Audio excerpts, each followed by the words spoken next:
Easter morning has always been a glorious moment. Whether the sun is shining or the rain falling, every child is excited and delighted, perhaps not because of Sunday Mass or even because of the nice clothes everyone puts on, but because of one thing, the Easter basket. All night long the children have been dreaming of that basket, hoping to find it waiting for them in the morning, left by a mysterious, long-eared nighttime visitor. Of course, it is not the basket itself which delights them, beautiful and colorful as it may be. No, it is what is inside, resting on the bed of grass. Chocolate bunnies, malted milk eggs, jelly beans, and fluffy sugar-coated marshmallow chicks in every psychedelic color of the 60s. A wonderfully healthy breakfast. After this initial feast, the basket is put to use again.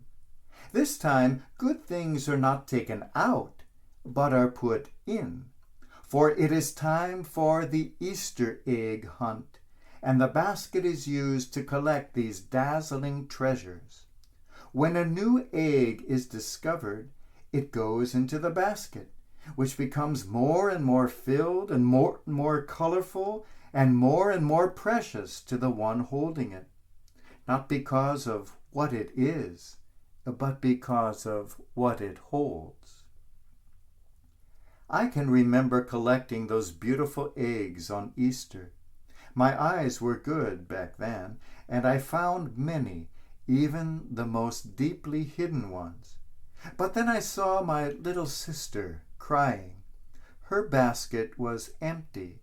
She was little and found few, and every time she spotted one and ran towards it with her little legs, someone else had already scooped it up. After finally managing to pick up one egg, she was so excited that she fell and it broke. The egg was broken, and so was her little heart. But I had enough in my basket, so when she wasn't looking, I slipped some beautiful colored eggs into hers. Now her tears stopped, and she was filled with wonder and joy. And somehow, when I looked into my own basket of eggs, it now seemed more beautiful and more colorful and even fuller than before. Many cultures throughout the world weave beautiful baskets of the simplest of native materials. Native American, African, and Polynesian peoples have given us wonderful examples of this craft. As a Boy Scout, I myself learned the art of basket weaving many years ago, and then promptly forgot it. But my admiration for it continues. We see bread baskets, picnic baskets, laundry baskets, shopping baskets, and the all-important collection baskets. Baskets of every size and shape. And it is amazing how the human act of weaving can turn slender strands into something so strong and so useful and so beautiful. At no time do we appreciate this more than at Easter, holding those wonderful baskets in our hands. Easter is truly the celebration of life. Life in all its beauty, in all its simplicity, in all its victory, in all its eternity. Our modern commercialized world has lost touch with all this, celebrating instead a shallow consumerism that overshadows the real meaning. Still, the ancient traditions connected with the feast and the customs of the people show a very deep human understanding of its message. If you understand the secret of weaving a basket, you understand the secret of weaving a life.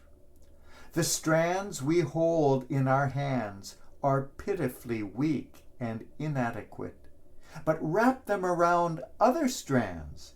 Weave them in and out of the divine strands that come our way, and we have something strong and beautiful, the human teamed up with the divine, a basket suited for Easter, a life suited for eternity.